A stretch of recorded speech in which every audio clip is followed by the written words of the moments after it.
Live from New Delhi, you're watching the India News Hour, India's voice to the world with me, Deepika, coming up in the next 1 hour.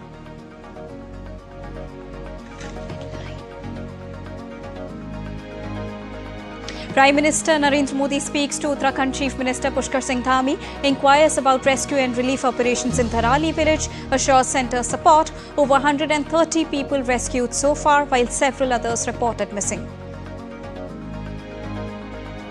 Prime Minister Narendra Modi to inaugurate Kartvya Bhavan in New Delhi. State-of-the-art complex will bring ministries and departments under one roof, equipped with modern infrastructure. Reserve Bank of India keeps the policy repo rate unchanged at 5.5%. RBI Governor Sanjay Malhotra says Monetary Policy Committee also decides unanimously to continue stance as neutral. US Special Envoy Steve Witkoff to meet Russian leadership in Moscow as President Donald Trump's deadline to impose fresh sanctions over Ukraine conflict looms.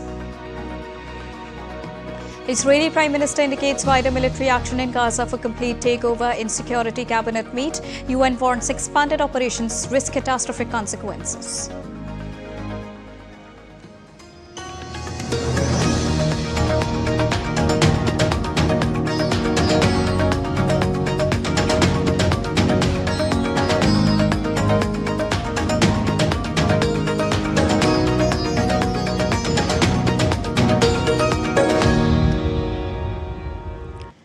To begin with the latest, Prime Minister Narendra Modi spoke to the Uttarakhand's Chief Minister Pushkar Singh Dhami this morning again and took stock of the situation. A day after Tharali cloudburst, Prime Minister Modi inquired about relief and rescue status and assured all possible assistance from the central government. The Chief Minister informed him about the relief and rescue operation, evacuation of people to safer places from the incident site, and ensuring availability of services and resources. Chief Minister Dhami expressed gratitude to Prime Minister Modi for ensuring all possible assistance from the central government. Meanwhile, Chief Minister Pushkar Singh Dhami is visiting Uttarakhand to inspect the disaster-affected Tharali area. Earlier, speaking to media persons, he informed that relief and rescue operations are ongoing at a war footing.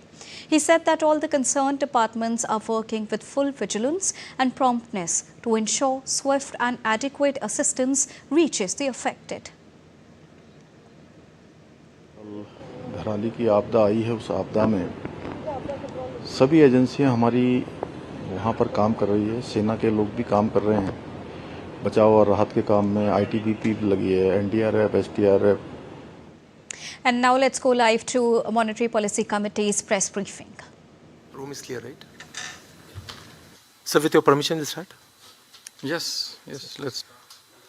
So hello and good afternoon. Welcome to this post-monetary policy press conference, third in this financial year 2025-26. I welcome Governor Shri Sanjay Malhotra, Deputy Governor Shri M. Rajeshwar Rao, Shri T. Ravi Shankar, Shri Swaminathan J. and Dr. Poonam Gupta. I also welcome Executive Directors Dr. Rajiv Ranjan and Dr. Ajit Joshi, as also our other colleagues from Reserve Bank. Before we begin, a few housekeeping announcements. I'll request media friends here present here to switch off their mobiles or keep them on silent.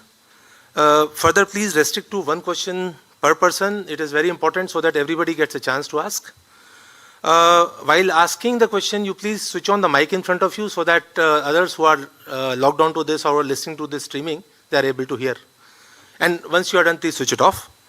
And sir, there are 23 participants from media today. And with your permission, I'll start taking the names. Yes, please. So I'll request Ms. Lata to ask her question.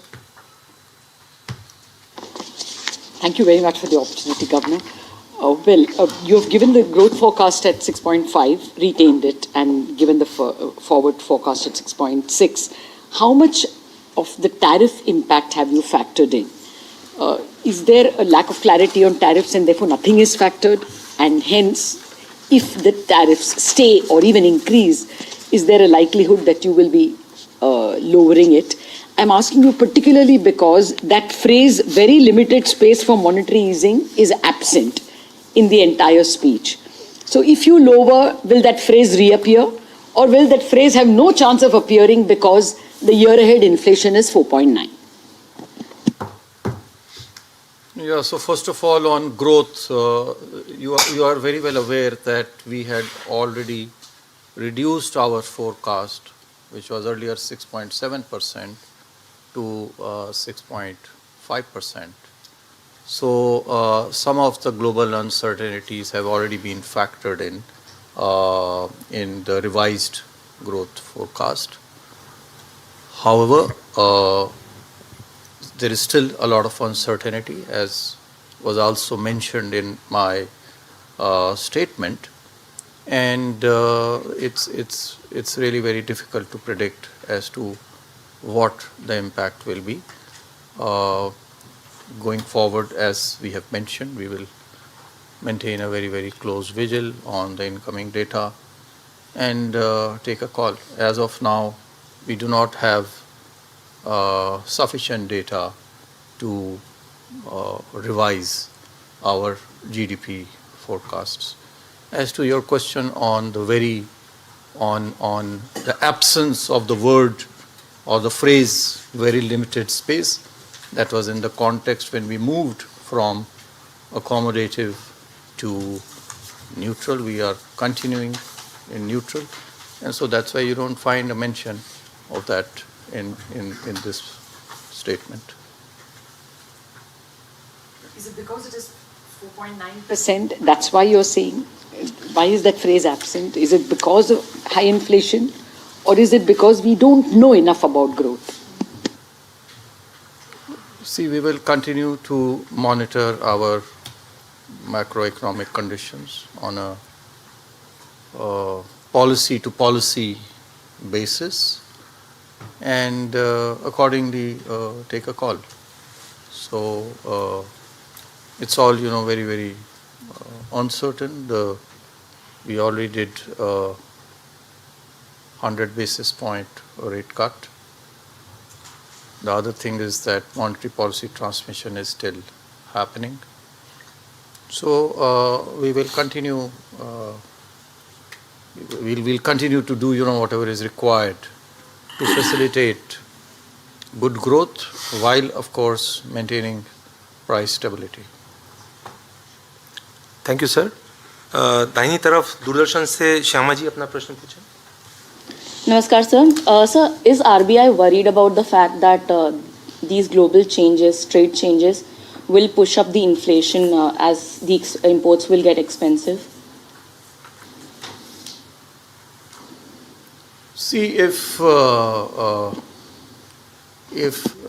till now, see, first thing is that in India, we are less dependent on the outside insofar as inflation is concerned, and the other thing is that if at all there is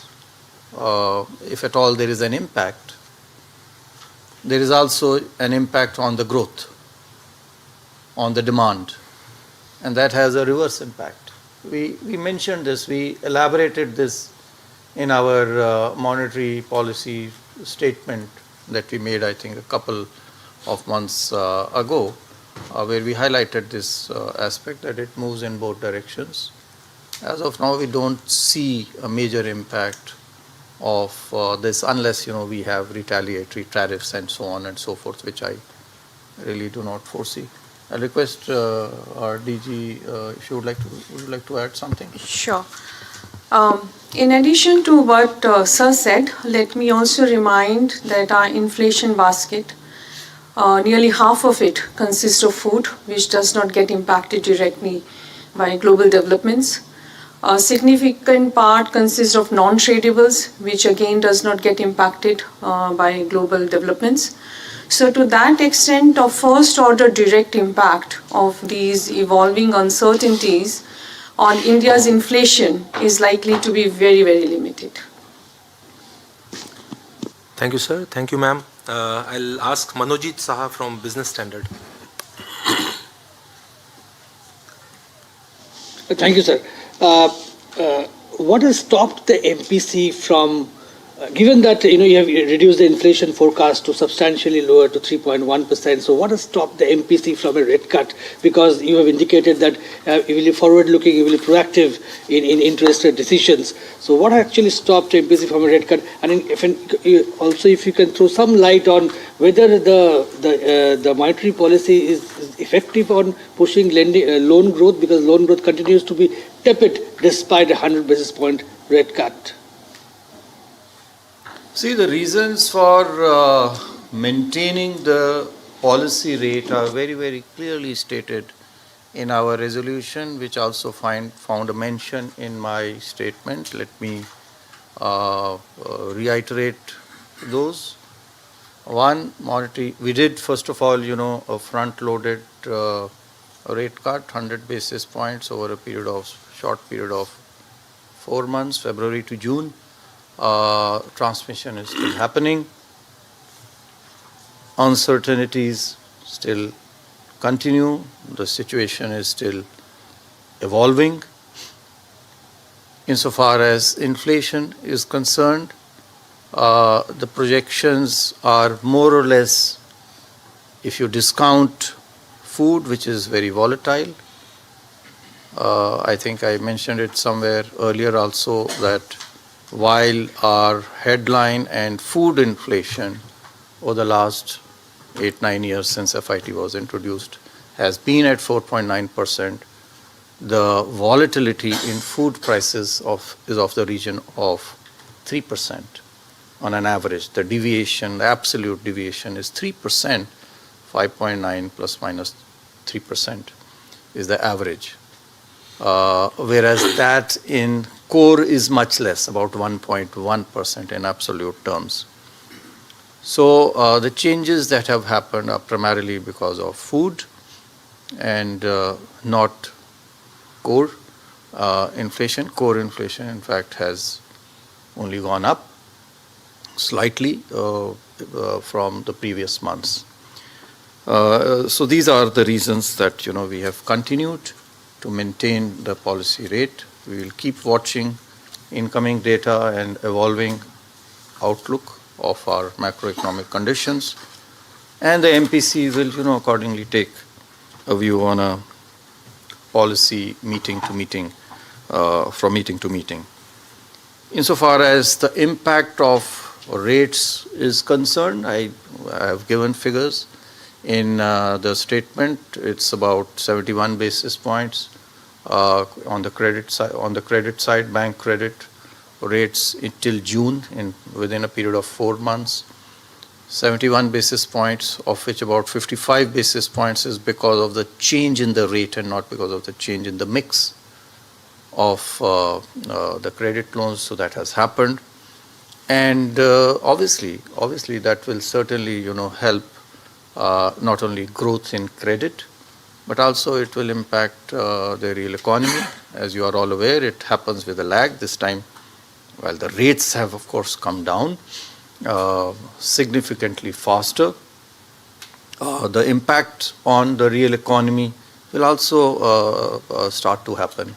So there is no reason to believe that this will not have a growth inducing impact. Impact. Thank you, sir. Next, we'll have Mr. Mayur Shetty from Times of India. Thank you, sir. You explained the credit, the slowdown in credit demand. You said that there is some shift to other financial instruments, but the sectoral figures show that even housing, which typically goes up when rates go down, has slowed down. What do you think is the reason for this? I think it's important to, first of all, whenever one is looking, it's important to look at data in a,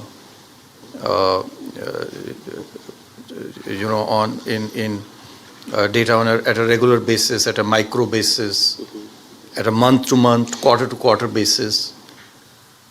But to extract signals out of that, I think we should be hesitant. in extracting signals out of that data. So it is the long-term data that is more relevant to be making any to get any insights out of it. And on the other hand, I would also like to point out, so these fluctuations will be there. There will be noise, as you are aware, there will be noise. So we have to remove that noise. How do you remove that noise? Becomes very difficult if you are actually looking at data on a month-to-month, day-to-day basis. Having said that, housing credit, I think overall it's doing well. It's doing very well.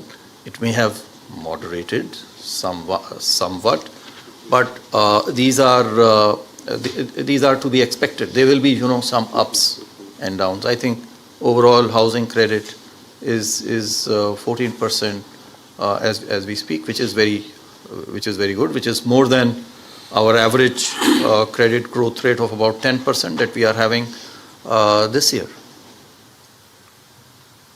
And some of the impact, as I mentioned, happens with the lag. We have reduced the rate, so while the reduction in the rates has happened, it translating into credit growth rate, people take their time to. It's a long-term investment. Housing is not a short-term investment that you go to the market, you buy a consumer durable. It's not like that. It's a long-term investment.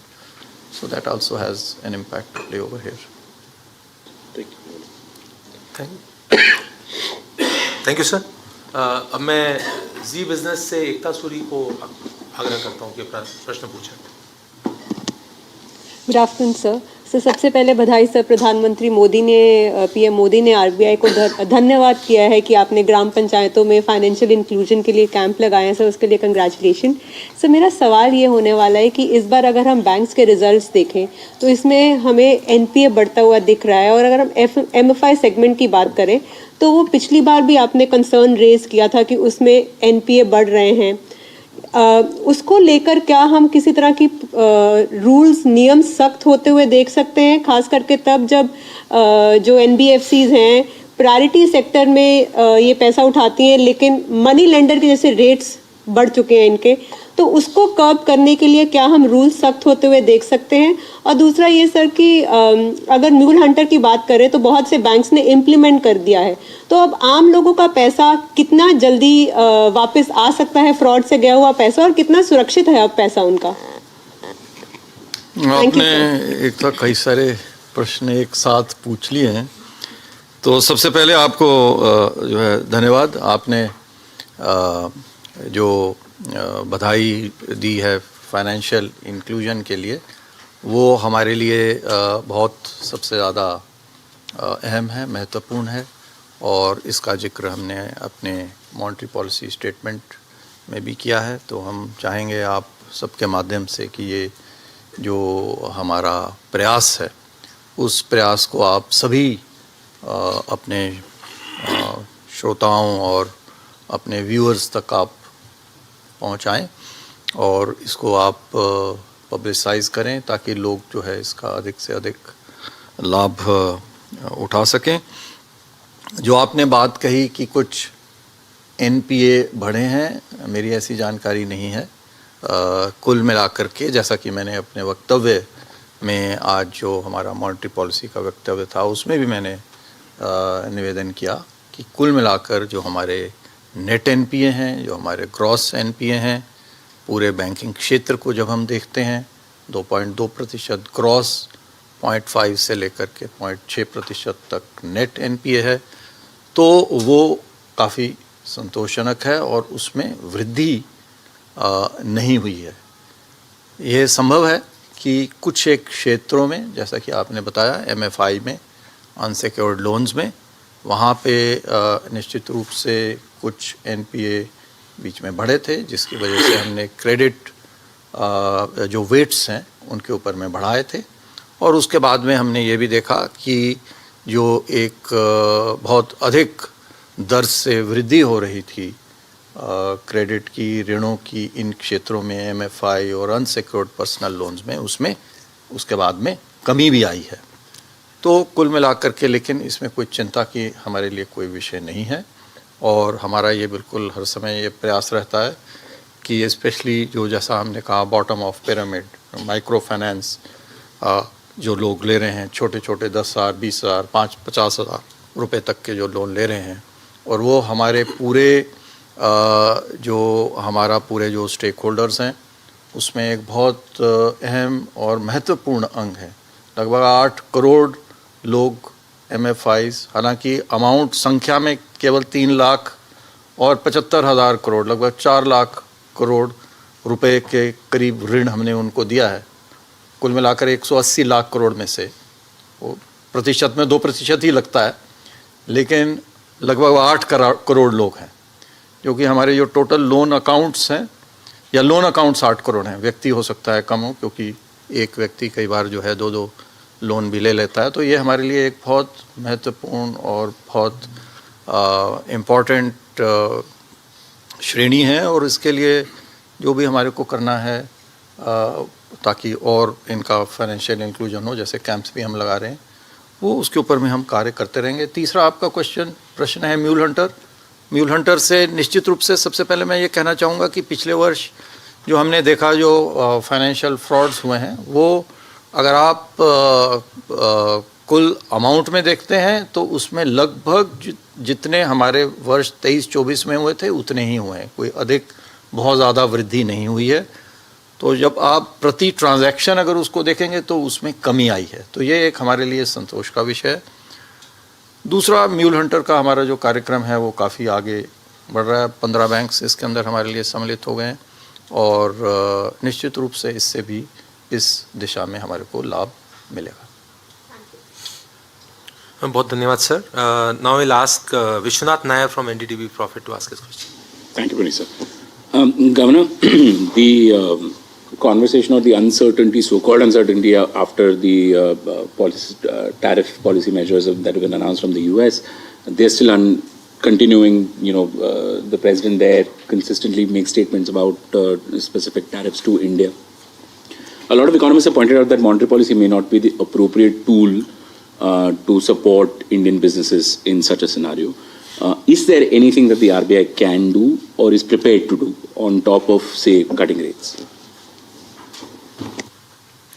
On top of what are you see, we have taken a number of measures to support growth. It's not only on the monetary policy, liquidity side, even on the prudential regulation side, we have taken measures. Even on the FEMA side, I think we have taken, we have a draft now which will be put up, so as to ease doing businesses, to ease doing international trade, and we will continue to do whatever is required to be done in such a scenario. Of course, trade negotiations are still continuing. We are hopeful that we will have an amicable solution. Thank you, sir. Next, we have Hamsini from Money Control. Hi.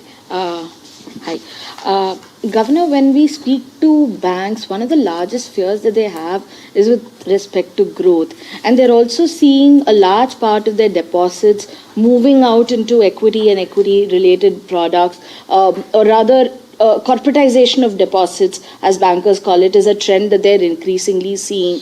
In this context, how much room do you further envisage for transmission of rates? Because we've already seen a healthy transmission as far as lending is concerned. Numbers are in the ballpark of 71 on the lending side, and on deposits it's 87. We've had 100 bips cut from February. Do you see further room for rates happening for banks?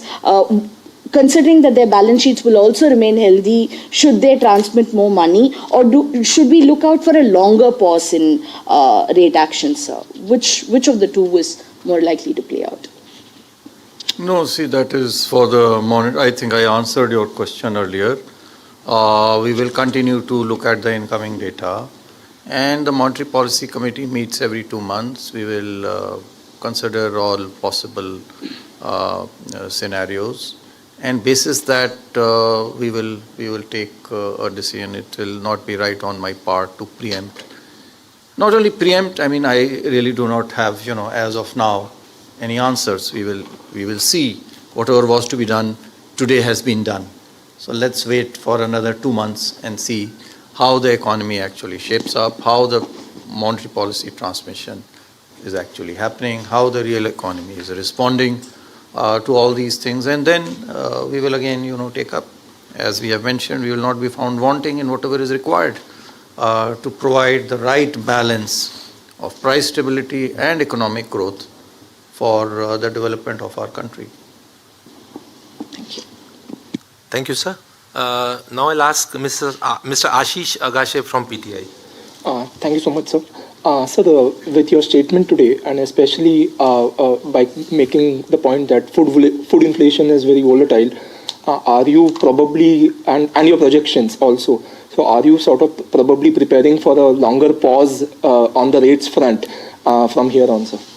Same question asked in a different way, so I don't have anything more to add. Sorry. Thank you, sir. Next we'll have Mr. Anup Roy from Bloomberg.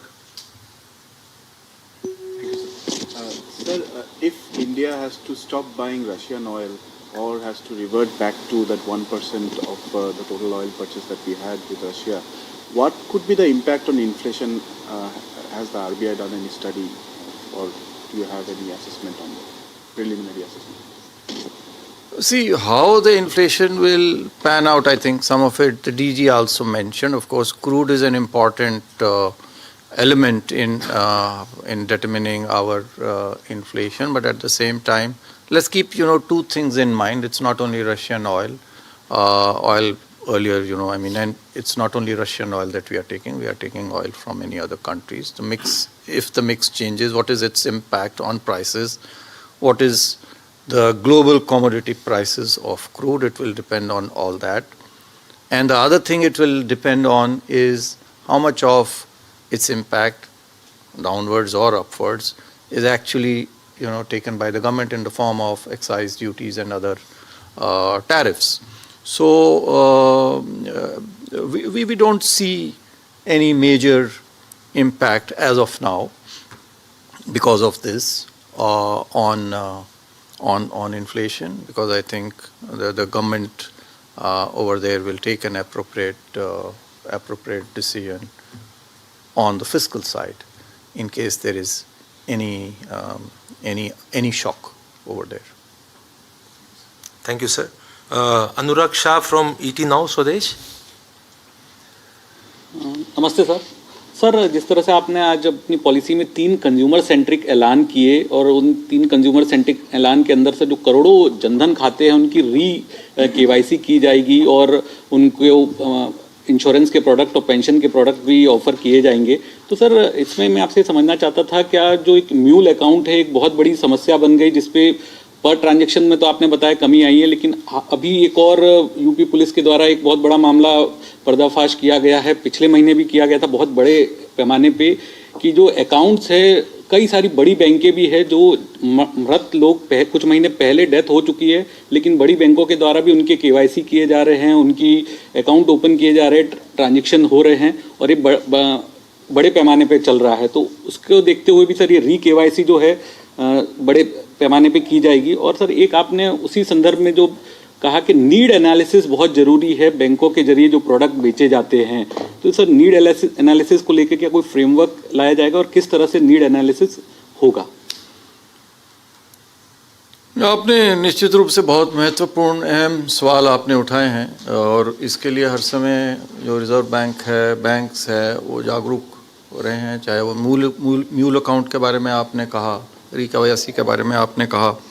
और I'm from Mumbai. Let's go to New Delhi, where we'll get you the latest visuals of Prime Minister Narendra Modi inaugurating the Kartvya Bhavan at Kartavya Path in New Delhi. There we are getting you the live visuals of Prime Minister Narendra Modi taking a tour of the Kartvya Bhavan there at Kartavya Path. And he's been guided of all the important things that have been injected into this very modern new infrastructure Kartavya Bhavan as part of the Central Vista project.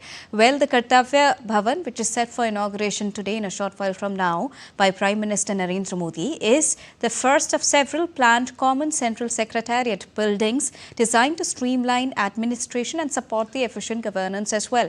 Prime Minister Narendra Modi has arrived at Kartavya Bhavan, and there you see the inauguration visuals. So the inauguration has taken place of the Kartavya Bhavan. It is a very important and a modern office complex of about 1.5 lakh square meters spread over 2 basements and 7 floors. So this houses key ministries including Home Ministry, External Affairs Ministry, Rural Development Ministry, MSME, DOPT, Petroleum and Natural Gas Department, and the principal scientific advisors will also be sitting out of this building now, which is the Kartavya Bhavan at the Kartavya Path in New Delhi. Not only this, it will also lead in sustainability with various power saving and recycling facilities, resulting in 30% energy saving, which is a huge step in tandem with India's COP commitment, and also generate over 5.34 lakh units of electricity annually as well, which is also a very positive point of this modern infrastructure. Now, the construction of Common Central Secretariat 1, 2 and 10 and executive enclaves are currently in progress. So the Kartavya Bhavan's inauguration visuals there you are seeing from New Delhi straight. These are the very latest visuals that we are getting for you. The complex houses multiple ministries and various important government departments under one roof. So everybody comes together in a very closed manner and they can operate seamlessly with a close coordination process. So there you can see Prime Minister Narendra Modi taking a stock of the Kartavya Bhavan.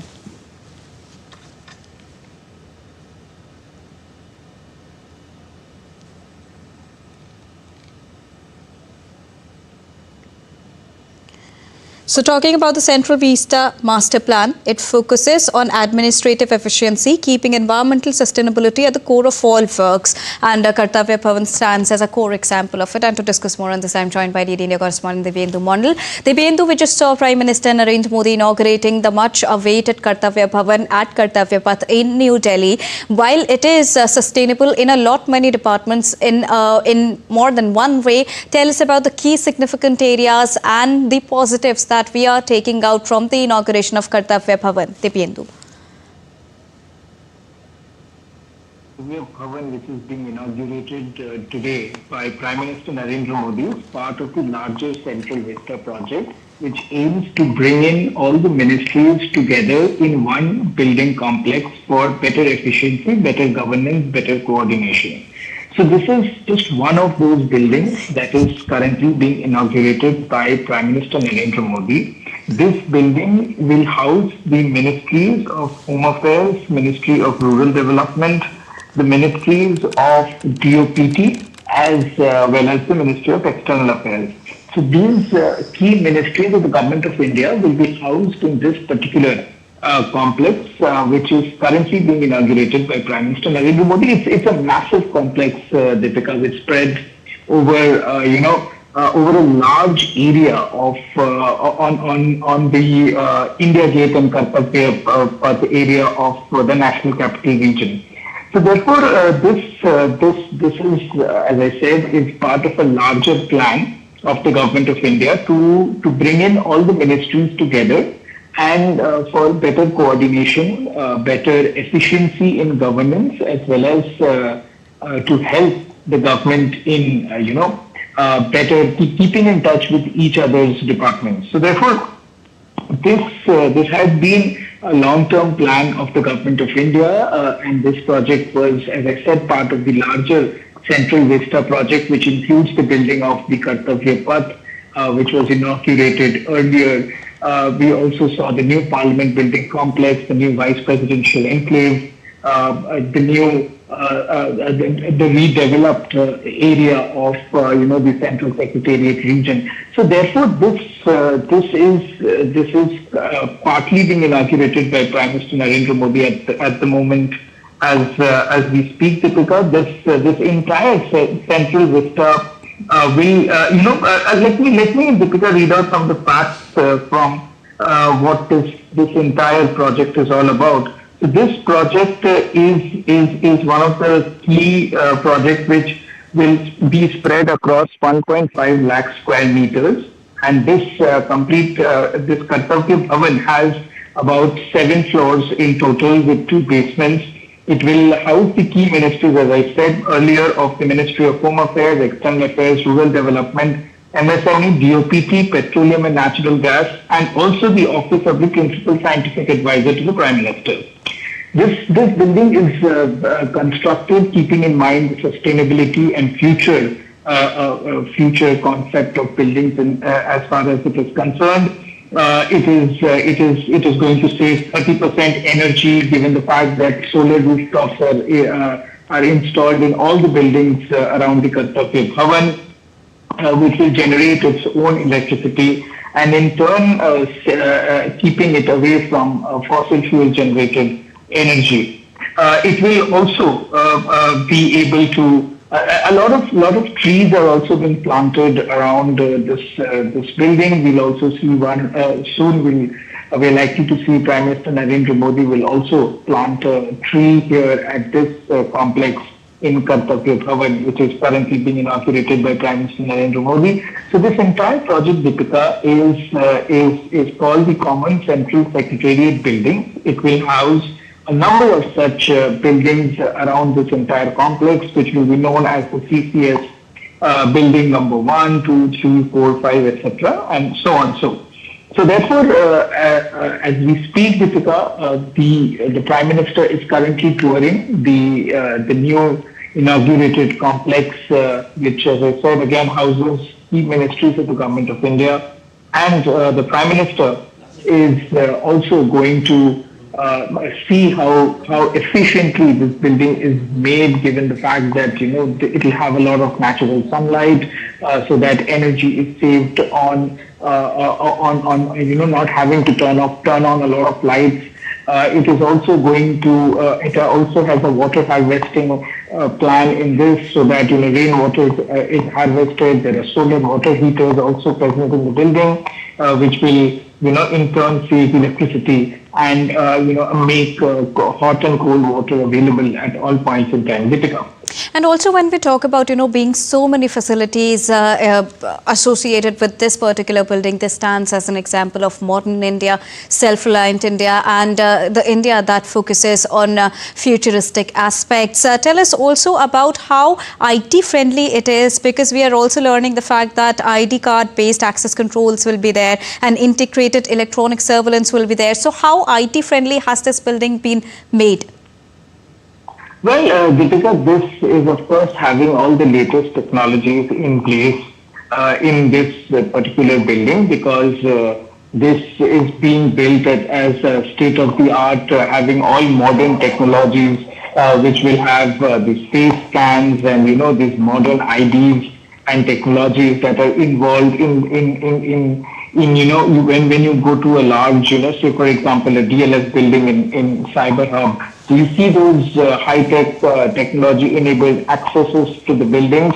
So all those high-tech access-controlled areas will have those technology installed, so that you don't need to flash your ID cards each time. Perhaps your face could be your ID, because all your biometric data will be here, and you can just walk in without having to flash your ID cards. There'll be automated gates at all entry and exit points, which will help navigate the employees that work here, and it'll of course be highly secured access controlled area, given the fact that it houses key ministries of the Government of India. So therefore, high security will also be put in place, and those things are being taken care of by the technology. But having also said this, apart from the technology, Deepika, this is completely an indigenously built, made in India, built for India project, given the fact that a lot of indigenous materials, art, architecture, carpets, the design is inspired from traditional ancient India. The workers are all Indians. The craftsmanship, they have used some traditional craftsmanship, keeping in mind India's heritage. The one ODOP, one district, one product. A lot of these, products from various districts across India are also being displayed here. Such as, for example, the carpets from Uttar Pradesh will be used here, which has been procured as part of ODOP, one district, one product, using the traditional craftsmanship of these weavers in Uttar Pradesh. It also showcases India's modern heritage architecture, as well as we were talking about the IT sector as well, the modern functionality with the use of high-tech technology and the latest technology for access control, entry and exit points in all buildings here at the Kartvya Bhavan. Deepika. Now this also comes as the redevelopment project under Central Vista. For the benefit of our viewers, Dibyendu, please tell us about the Central Vista project. Well, Deepika, the Central Vista project is a larger project that had been undertaken by the Government of India a couple of years back.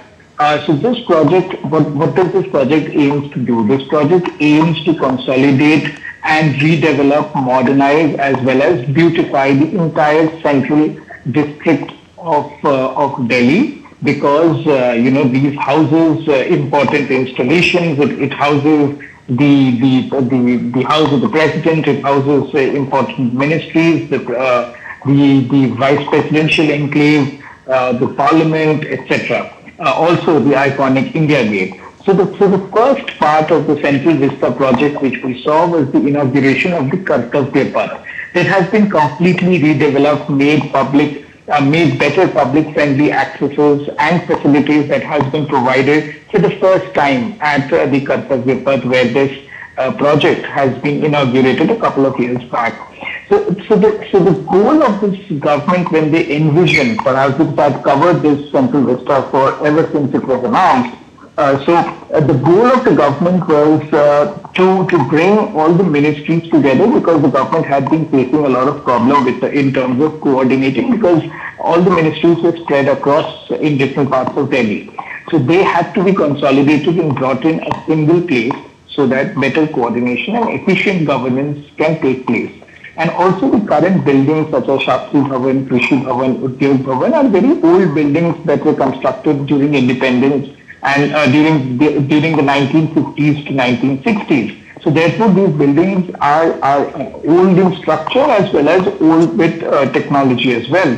So therefore modernizing them was becoming difficult, and also managing coordination between ministries was also becoming difficult, after which the government had thought of building an entire area which will house these ministries, and also redevelopment, redesigning, and making these areas public friendly with access to better roads, better pavements, better lighting, better public facilities around this area. Therefore, under this vision, this entire project was undertaken. We saw inauguration, as I said. The first was, of course, the Kartavya Bhavan, and then we also saw the inauguration of the Vice President's enclave, and we also saw the inauguration of the new Parliament building, and now today the Kartavya Bhavan. So therefore, this, as I said, is a part of the larger Central Vista program. There are multiple other common Central Secretariat buildings that are also likely to be inaugurated soon, because those projects are absolutely on time and have been constructed efficiently with all similar modern technologies, architecture inspired from India's traditions, as well as the ODOP products that will be used in these buildings. And also, Dibyendu, India's aim is to become a developed nation by the year 2047. And it is not just an economical aspect, but also the modernization of certain important areas. And Central Vista stands as a true example of it, from environment sustainability to electricity to modern housing, IT-ready infrastructure, close coordination. Everything comes under this roof through the help of Central Vista project and Kartavya Bhavan being a very strong pillar of it, isn't it, Dibyendu? Well, absolutely, Deepika. This project is a testimony to the fact that India is moving towards Prasar Bharati, which is a developed nation by 2047, is what the vision of Prime Minister Narendra Modi has been, and also the vision of his government. So therefore, this project is a larger part of the Prime Minister's vision of a developed India. And as you rightly said also, Deepika, that this Kartvya Bhavan and this entire project of Central Vista is a testimony of sustainable construction, sustainability, and also using greener technologies for construction. For example, as I said also earlier, that this building is being powered by solar power. It's being powered by solar power, for which solar panels have been installed on the rooftop of all buildings. So therefore, this is a sustainable building which uses minimal fossil fuel based power for powering its electricity. It also has a lot of trees and plants that have been planted. As I was reading somewhere, Deepika, I think more than 43,000 trees have been planted in this Central Vista area for improving the green cover in this area.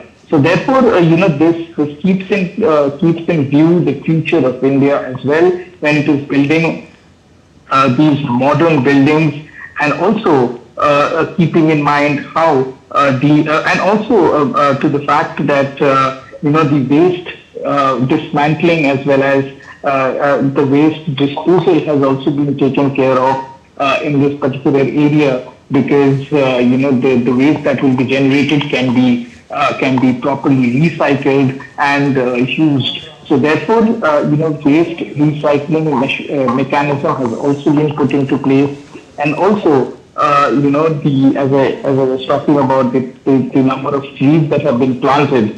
If I can give you the exact number, it is 40,573 trees have been planted in this area. So therefore, keeping the environmental aspect in mind, and also rainwater harvesting, which will be a part of all the CCS buildings that have been constructed, and also of the Kartavya Bhavan that is being installed.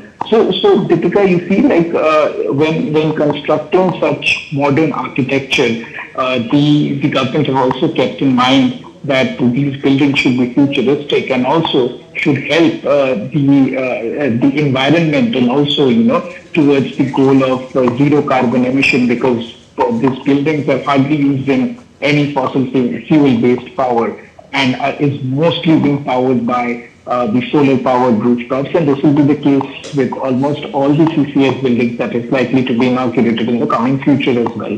Deepika. Also, Divyendu, if you can please throw some light on the number of upcoming projects we are expecting under the Central Vista project. Well, the total number of projects on the Central Vista is the common Central Secretariat building number 1, 2, 6, 7 and 10, which is under various stages of construction. CCS 1 and 2 is being built at where, if you remember, where the Indira Gandhi National Center for Arts was, which of course is also the same building which is being inaugurated today. This is CCS 1 and CCS 2, known as Kartavya Bhavan, housing the important ministries of Home Affairs, External Affairs, DOPT, MSME, Rural Development, and amongst a few others. So therefore, this is a very, very crucial moment for government. We were also hearing to the fact that a lot of ministries have already started, slowly moving in their furniture, their office staff that will be working out from here after the inauguration is done in fact today by the Prime Minister of India, Narendra Modi. So therefore, this will be an important key ministerial building of the government of India, which will now be moved from North Block and South Block.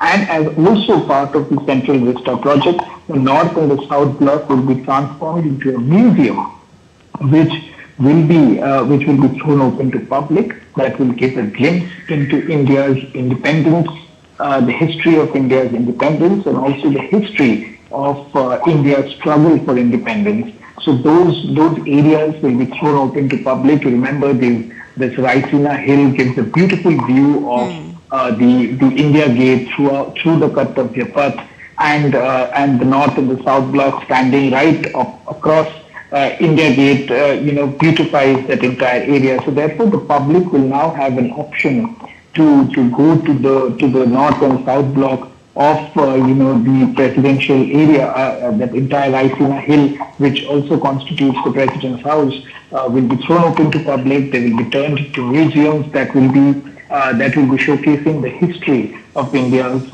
independence. So therefore, these projects are also not just for the ministers to have these swanky buildings, but also for the public, for being able to have a glimpse into history, because the North and the South Block has otherwise been out of bounds for the public, because it houses the key ministries. And the government now plans to open those iconic structures that you often see from India Gate, but many of you are not able to access that areas because of restrictions. So therefore, that will now be open to the public once it is developed into a museum. That is also, as I said, as part of the Central Vista project. And apart from that, there will the construction already of the new vice presidential enclave has already been completed. That was also part of the Central Vista. The new Parliament building complex is also part of the Central Vista project. Then the CCS building number 6 and 7 is being developed at the old vice president's residence, which is at Maulana Azad Road, and also the Vigyan Bhavan Annex which will be demolished, and a new building similar to what we are witnessing today will be constructed in that area. And also the CCS building number 10 will be constructed at where the former Raksha Bhavan was. So, and in fact, all the construction of all these buildings are in full swing, and we are expecting that very soon these buildings could also be inaugurated by Prime Minister Narendra Modi, well, of course, once and when the constructions are completed. Deepika. Also, Dipendu, in the evening today, we are expecting PM Modi to address the public gathering as well. Please tell us more about that. Well, Deepika, it is a public gathering at Kartavya Bhavan where the Prime Minister is expected to address in the evening at about 6:30 p.m. local time, and it is expected that a lot of ministers, members of Parliament, also because of the fact that the Parliament session is currently underway in Delhi, so a lot of ministers, a lot of MPs from the NDA is also expected to be present at this address, where Prime Minister will be speaking to the people, dedicating the Kartavya Bhavan to the people of India and to the people of Delhi, where this Kartavya Bhavan has been constructed. He will also perhaps lay out the vision of the government of India in terms of building the Kartavya Bhavan, or the Common Central Secretariat for all the ministries. He is also expected to address a large gathering of not just the ministers, and it is also expected a lot of senior bureaucrats from the government of India would also be present at that particular gathering. But of course, what exactly will be the content of his speech will only come to know at about 6:30 p.m. when we are expecting the Prime Minister to arrive at Kartavya Bhavan to address the public. Dipendu, you very clearly pointed out the major highlights, the very important pillars of this very important Kartavya Bhavan, and how it is an asset not only for the country, but can we say that this can be an asset for the world also, becoming an example of a modern India and a blueprint for global regions and organizations? Well, Deepika, of course, this building in terms of environment friendliness is a classic example of how a government can construct something as large as the Common Central Secretariat, which will house more than 51 ministries, but will be emitting almost zero carbon, because most of the electricity which is being powered in these buildings through rooftop solar power. So this is a lesson which perhaps many in the world could perhaps take a leaf out of India's success in terms of reducing carbon emission, because also Prime Minister Narendra Modi's vision of solar powered electricity, and also his vision that not just government complexes but also the idea of having solar rooftops, that every household wherein their household themselves can also power their own electricity needs through solar rooftops. So of course, if a house, if an individual can install a solar rooftop in their house and generate their own electricity, why not a complex as large as this common central secretariat? So therefore, this is a large vision of the government of India to help build sustainable buildings, to help the goal of reaching to almost zero carbon emission by 2050, as has been pledged in the COP 20 in the environmental conference. So therefore, this, of course, as I said, can be a leaf taken out of India's success by the global leaders, by many of the global South countries that can develop their own infrastructure so environment friendly that it almost generates zero carbon emissions. And also to the fact that how interestingly waste recyclement as well as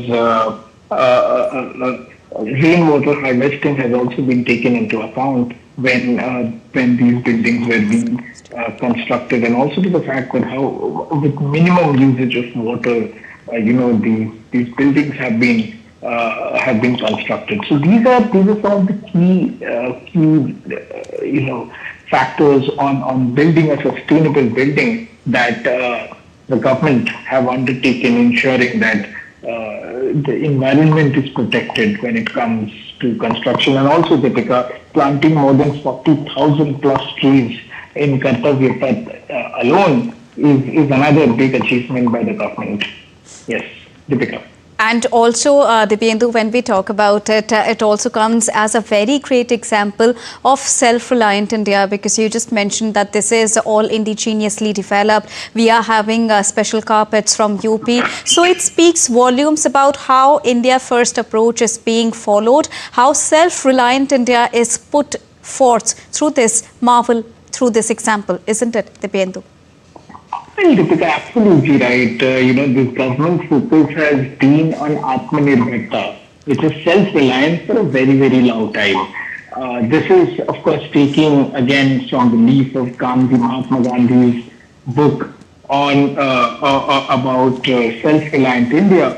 So therefore, this is part of the, again, as I said, larger part of Prime Minister Narendra Modi's goal of self-reliance, where he himself speaks about how India can become self-reliant by focusing on goods that are already made in India. And of course, India is a very large country that has unique products from different districts in fact, unique products in every district and in every part of the country.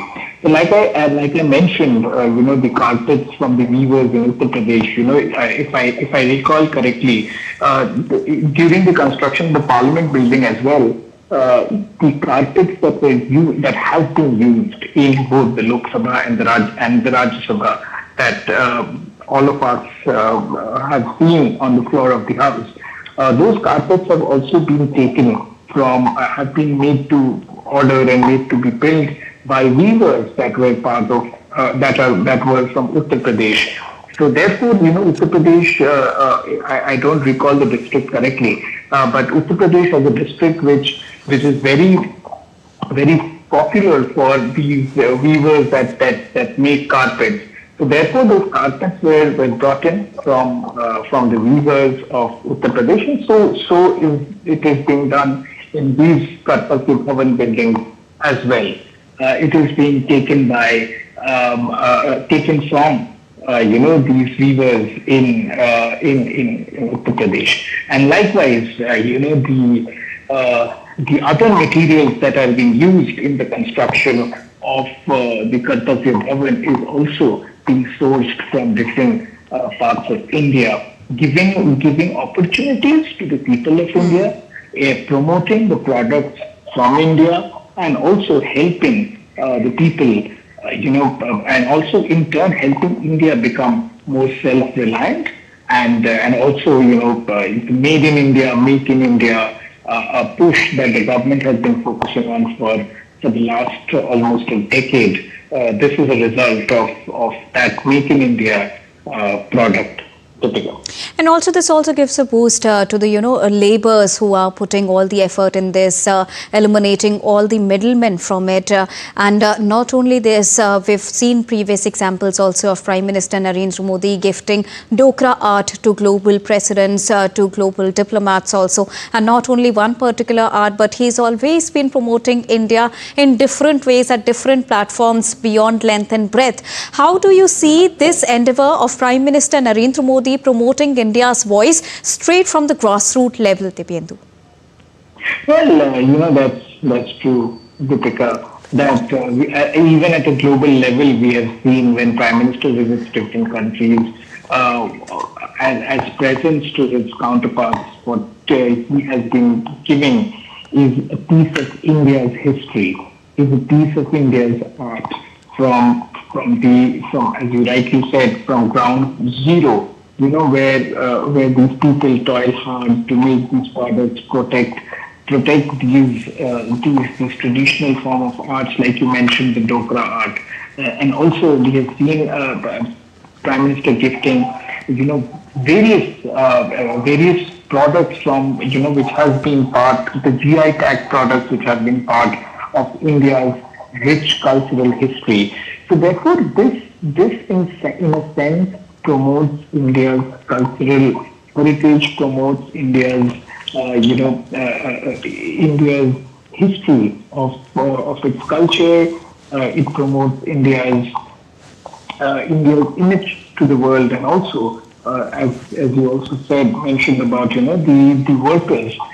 It gives a boost, a morale boost to the people of these districts, of these small places in India, where they see that their form of art is being recognized, none less than the Prime Minister of India, and is being presented to global leaders at a global platform. So therefore, this gets a boost, morale boost for the people, and it helps them to pass on that tradition to their younger generation, to promote and take forward that form of art, or for that matter, any forms of art, culture, music, tradition. So therefore, this is an effort by the government, conscious effort by the government, to protect and promote India's cultural history.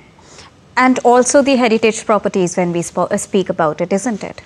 Absolutely, Deepika, absolutely. So this, as I was saying, so this is also a part of a careful strategy of the government that would, help the people in the far off areas, district, who many a times could feel that they are not recognized well. But when they see that their artwork or their work is being,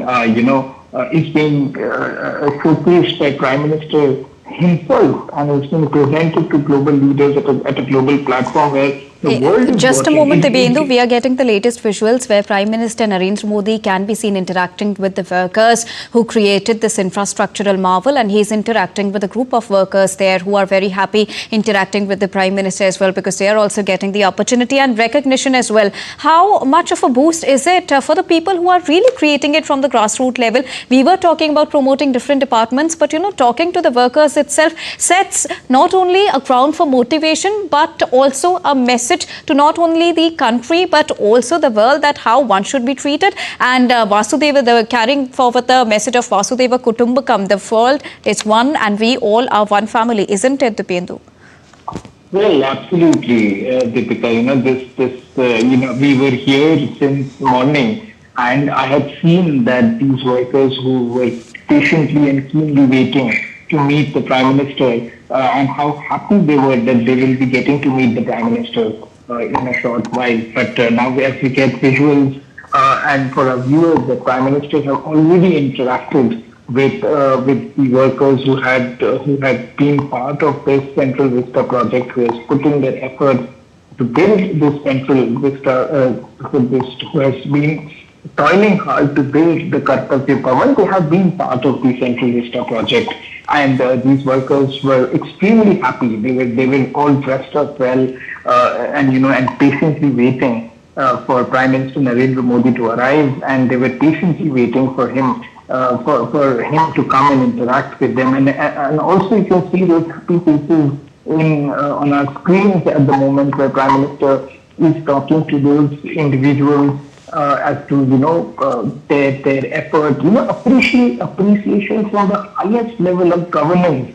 It gives not just a moral boost, but also boosting their confidence that their work is being recognized. Their hard work is being recognized, none less than the Prime Minister of India. And this is Prime Minister Narendra Modi's perfect style of talking to the talking to the workers who have been instrumental in building those projects. This is his way of appreciating them. That thank you for thank you for interacting with and in fact thank you for their gesture of contributing to the building of a nation. This also stands as an example of government to people ties, and how the citizens are really important for the government, and especially the Prime Minister, because at different rallies also we've seen Prime Minister Narendra Modi interacting with the persons, with the people who are there present, with the localites especially, be it those localites bringing special paintings for Prime Minister, and they're standing in the crowd, and still Prime Minister happens to acknowledge all of them and bring them on the stage and give them that special moment of acknowledgement. And here also we can see that same example where Prime Minister is interacting with them, taking a note of their stories of experiences they witness, because this also stands as a marvel infrastructural example for the country in our way to become a developed nation here. And Prime Minister Narendra Modi taking the technical notings also there, how important it becomes, because not only it is heartwarming, but also a share of knowledge that one gets to be involved into one-on-one communication. Debyendu. Well, of course, this is Prime Minister Narendra Modi's classic style, that he always interacts with the people. The first time when I was still young then, the first time when I saw Prime Minister from getting down from the ramparts, the Red Fort on the 15th of August in 2014 itself, and he interacted with the children some school children who had come to listen to him. That was a departure from tradition for a very, very long time, where the Prime Minister himself walks off from the ramparts of the Red Fort, walks down and interacts with the school children. So this personal touch and connect that the Prime Minister with, and his love for children as well. We have seen at many occasions that his love for children, where he interacts with the people, with children wherever he gets to see them. And not just this, we have also seen at many rallies and road shows where we have seen people standing with photographs of Prime Minister, even if he's not able to interact with them personally. He requests his SPG to bring those appreciations or portraits or whatever messages that they have for Prime Minister, and he makes an effort to write back to them. From even taking time out from his busy schedule, he would write back to them that thanking them and helping them, acknowledging that he has seen their photograph, and this gives an immense connect amongst the people of this country, that the Prime Minister writes to them, appreciates them, takes time from his busy schedule, writes to them and appreciates their little, whatever they have to offer to the Prime Minister. So therefore this is classic of Prime Minister Narendra Modi, where he indeed takes that effort to reach out to the people, interact with them, understand their problem, and always, we have seen he appreciates the effort that the people have put in, like what we are witnessing at the moment, where the Prime Minister is interacting with the workers who has been instrumental in building these massive common central secretariat area at the Kartavya Bhavan. And this is not only limited to certain geographical boundaries. You've also accompanied Prime Minister's entourage during many foreign interactions, many foreign important meetings. And we saw that how the Indian citizens, they, wait for Prime Minister Modi's arrival, and how Prime Minister Modi's arrival is celebrated at foreign ground as well. This speaks very loud about Prime Minister's love for his own citizens and the recognition of it, isn't it? Beyond the boundaries. Yes, of course, Deepika. That's right. We have been part of Prime Minister Narendra Modi's entourage. And he has expressed his similar affection that he has received not just in India but also in different parts of the world where he has traveled. The Indian community outpours their love for Prime Minister because they are away from the country but they are connected to their roots. I have spoken to multiple of these people who are there in different parts of the country, and when they hear that Prime Minister Narendra Modi is visiting them, they jump out of joy. They are very keen on listening to him, interacting with him. They just wait for one glimpse of the Prime Minister. They wait for hours to just have a glimpse of the Prime Minister. So that is the kind of love and respect that Prime Minister Narendra Modi commands, not just in India but also in different parts of the world. And we have also heard from many of the foreign citizens when we travel abroad that how Prime Minister Narendra Modi is setting an example to the rest of the world with his work, with his affection for people, his love for people, and how he's such a grounded leader who has his ears to the ground. Indeed. And coming back to Kartvya Bhavan, the particular building which has been constructed in close coordination with the Ministry of Housing Affairs, Urban Affairs and Housing, because we can see Minister Manohar Lal Khattar accompanying Prime Minister Narendra Modi in the entire process, in the entire drill of taking a tour and then inaugurating the building. This also gives a major boost to India's transformational dream of making India altogether a very modern landscape. Now, this will not stay limited to Kartvya Bhavan, but the idea of having a modern infrastructure will move on to local communities, local buildings as well, isn't it, Dipyendu? Well, absolutely. This will spill off to many other states, many other cities in India, and it's not just limited. And we have seen Prime Minister's development spree that is not just restricted to Delhi or the national capital, but also to every corner of India. Be it, some of the marvelous construction like the Chenab Bridge, which was some time back, was unthinkable. And the inauguration of the Chenab Bridge by Prime Minister Narendra Modi has opened doors to various parts of Jammu and Kashmir, which was earlier, unreachable or would have taken many more hours to reach there. So such is the vision of Prime Minister Narendra Modi, where we will have to I have to again interrupt you here, Dipyendu. As you were talking, Prime Minister Narendra Modi is planting a tree at the Kartavya Bhavan. We are getting the latest visuals straight from Kartavya Bhavan on the inauguration of the very important infrastructural building that comes as a marvelous example of development, modern plus heritage example of India and leading India to the path of becoming a developed nation by the year 2047. Coming back to the very important point of how environmentally sustainable this building is, and to add on to that, Prime Minister Narendra Modi planting a tree at the Kartavya Bhavan. What example, what message does that send across to the entire country and the world, Dipyendu?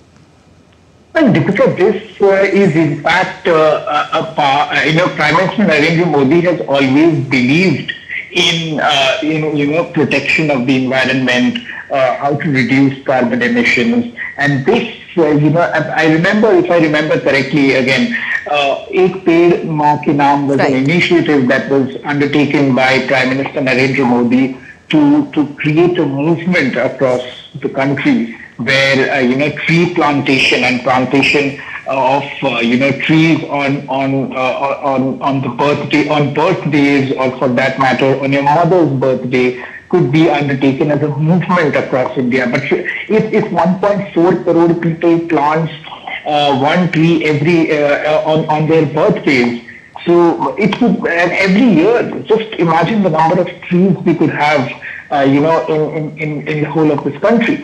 So therefore, this is a part of a larger movement for the protection of environment, for promotion of environment-friendly, attitude amongst the people. And when we see that the Prime Minister himself is planting a tree at a building like that of the Kartvya Bhavan, is indeed a message to the world, or in fact, indeed a message to the country that protection of environment is key to the development of human mankind. So this entire movement of Ek Ped Maa Ke Naam has been a key focus of Prime Minister Narendra Modi, and he encourages people to plant trees whenever they have the opportunity. And this is just one of his, kind gesture of being part of a plantation drive at the Kartavya Bhavan. Deepika. And this is so not definitely limited to certain events where Prime Minister Narendra Modi can be seen planting trees, but this is an initiative which every leader of its party has been instructed to carry forward. We also do know the fact that through various apps like the Saral app, which has been inaugurated by Prime Minister Modi and the current government, where all the party workers, not just the ministers, not just other associates, but all the party workers are encouraged to keep the drive on of planting one tree in the name of their mother, and keep the drive continuously on for all the people, so that you can upload, and also to appreciate it, to encourage more people, you need to upload the pictures under the banner of Ek Ped Maa Ke Naam, so that more and more number of people are involved in it. This is the approach which is continuously going, and it's not just limited to certain events as well. That speaks louder about Prime Minister Narendra Modi 24/7 initiative going on approach, isn't it, Dibyendu?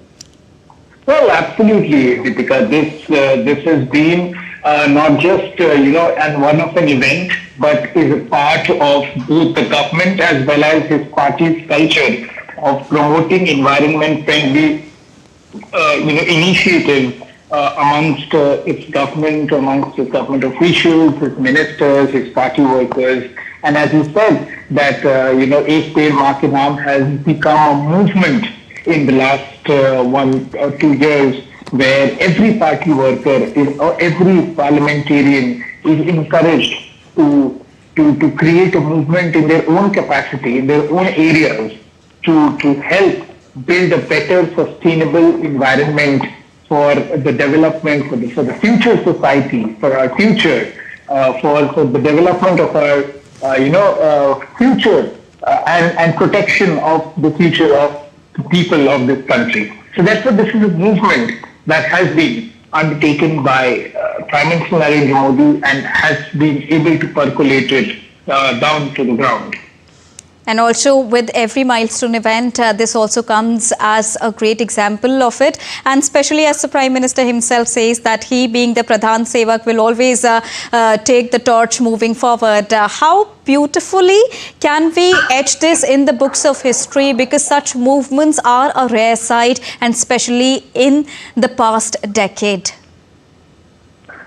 Well, of course, Deepika, this is I wouldn't say that this is a rare sight, but this is perhaps an event that will obviously go down in history, because the vision of creating a common central secretariat was not thought of before this. And we have, as a journalist, we do interact with a lot of ministers, a lot of bureaucrats. And all had been saying for years that the difficulty that they had faced in coordination, in movement of files, in waiting for from their colleagues to hear back from different ministries or departments, and the far off distances they had to travel just to move files. Those issues of coordination, those issues of mismanagement could now be sorted with all the ministries being in close proximity and within one complex.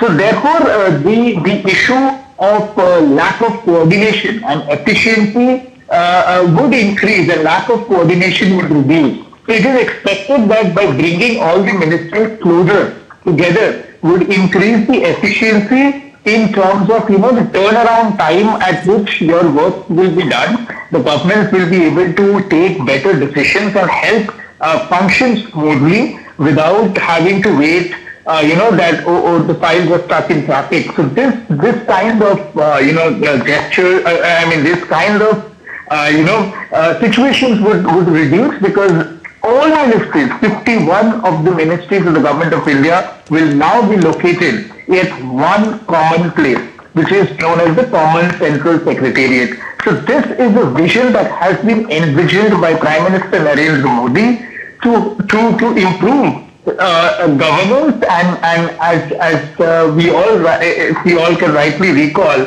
during even his first term in 2014, he had said, better governance, minimum governance. So therefore, this is part of that goal of better governance, giving better facilities to the public, so that their works are done sooner than having to wait for hearing from other ministries that sit 10 kilometers away from their place of service delivery. So therefore, this is, as I said, is part of a larger goal of Prime Minister Narendra Modi's vision of creating a Viksit Bharat by 2047. Dibyendu, I would request you to please stay with us, and for the benefit of all our viewers who are joining us in between, let's quickly recap the key highlights of Kartavya Bhavan, which has been shortly inaugurated by Prime Minister Narendra Modi. He planted a tree as well, met the workers, as you can see on your screens. He greeted the workers and had an interactive session with all the workers at the Kartavya Bhavan himself, and taking the good example of next generational governance infrastructure. So this particular Kartavya Bhavan marks a major milestone in government's commitment to Prime Minister's vision of modern, efficient and citizen-centric governance. Well, Kartavya Bhavan 03 is being inaugurated, and it is also a part of the broader transformation of the Central Vista, which our correspondent highlighted that how it is an important infrastructural example for not only the country but for the world as well.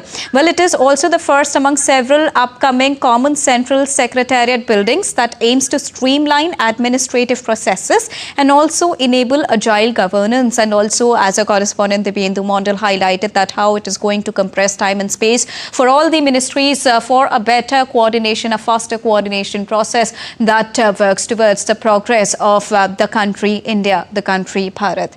The project Kartavya Bhavan embodies the government's broader administrative reform agenda, and by co-locating the ministries, as we just mentioned, there are many ministries, around 51 of them ministries and departments, which will be relocated to Kartavya Bhavan.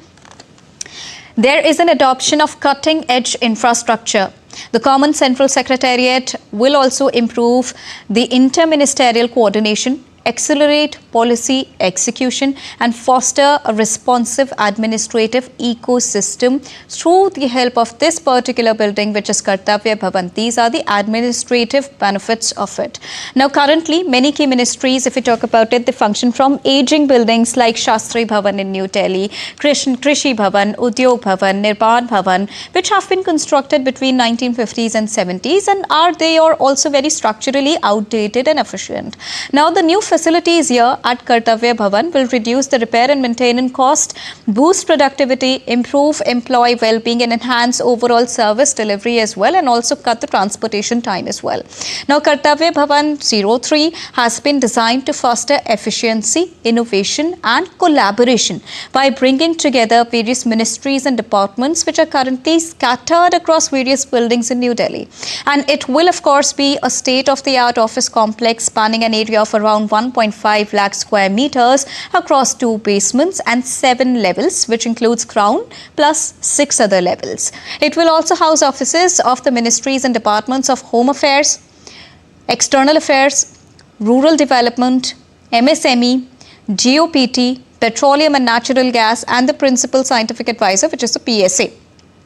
Not only this, the new building, Kartvya Bhavan, will also exemplify modern governance infrastructure featuring IT-ready and secure workspaces. So there are IT-related benefits to it, doing justice to the modern tag we are associating with the Kartavya Bhavan. And there will be, as an example to it, there will be ID card based access controls, electronic surveillance and a centralized command system as well. So this stands as a very tall example of modern India, of new India. So there you saw the latest visual straight from Kartavya Bhavan's inauguration. You heard the benefits of it and how it is becoming a towering example of modern India, self-reliant India, and setting a new example, a blueprint for global world as well. Moving on. Prime Minister Narendra Modi spoke to Uttarakhand Chief Minister Pushkar Singh Dhami this morning again and took stock of the flood situation there. A day after Dharali cloudburst, Prime Minister Modi inquired about relief and rescue status and assured all possible assistance from the central government. The Chief Minister informed him about the relief and rescue operation, evacuation of people to safer places from the incident site, and ensured availability of services and resources. Chief Minister Dhami expressed gratitude to Prime Minister Modi for ensuring all possible assistance from the central government. Meanwhile, Chief Minister Dhami is visiting Uttarakhand to inspect the disaster-affected Dharali area. Earlier, speaking to media persons, he informed that relief and rescue operations are ongoing at a war footing. He said that all the concerned departments are working with full vigilance and promptness to ensure swift and adequate assistance reaches the affected as soon as possible. कल दराली की आपदा आई है, उस आपदा में सभी एजेंसियां हमारी वहाँ पर काम कर रही है, सेना के लोग भी काम कर रहे हैं, बचाव और राहत के काम में आईटीबीपी भी लगी है, एनडीआरएफ, एसडीआरएफ और स्थानीय लोग, सभी लोग बचाव के काम में लगे हैं। कल लगभग 130 के लगभग लोगों को रात को रेस्क्यू किया गया है और अभी लगातार खोजबीन जारी है। रास्ते में चूँकि काफ़ी ज़्यादा मौसम ख़राब होने के कारण से अनेक स्थानों पर मार्गों का जो संपर्क है वो कट गया है और कुछ पुल भी जो है क्षतिग्रस्त हो गए हैं। राज्य के स्तर पर भी 10 डिप्टी एसपी, 3 एसपी और लगभग 160 पुलिसकर्मी भी इस काम में लगाए हैं जो राहत और बचाव के काम को करेंगे। The Chief Minister also visited the State Emergency Operations Centre after conducting the aerial survey. Dhami took stock of the situation in the cloudburst and flash flood incident affected areas. Now, nature's wrath was witnessed for the second day in a row, this time in Himachal Pradesh, as a cloudburst in Kinnaur led to flood-like conditions in the district on Wednesday. In Kinnaur district, continuous heavy rainfall damaged several sections of the Kinnaur-Kailash Yatra route, forcing the authorities to suspend the Yatra from today until further orders. Registrations for the Yatra have also been closed. ITBP and NDRF teams are carrying out the search operation with 413 pilgrims rescued and evacuated so far with the help of rope rescue traverse crossing technique. Bridges over the Tanglipi and Kangrang streams have been reportedly washed away due to strong currents caused by the rain and floods. The authorities also cautioned that most of the trekking paths on the Yatra route have become extremely slippery or affected by the landslides, and therefore they pose a risk to the safety of pilgrims. IMD issued warning of heavy to very heavy rainfall in the next 12 hours at isolated places in around 12 districts. And that's all for this edition of DD India News Hour. But do let us know your thoughts on the news of the day. For those on the go, you can get all the latest news and updates from India and across the world on the DD India mobile app. The app is available on both Android and iOS platforms. Scan the QR code on the screen to download it right now. We'll be back with more news as it breaks here on DD India. I'm Deepika, and from all of us here in New Delhi, thank you so much for watching DD India News Hour. Namaskar.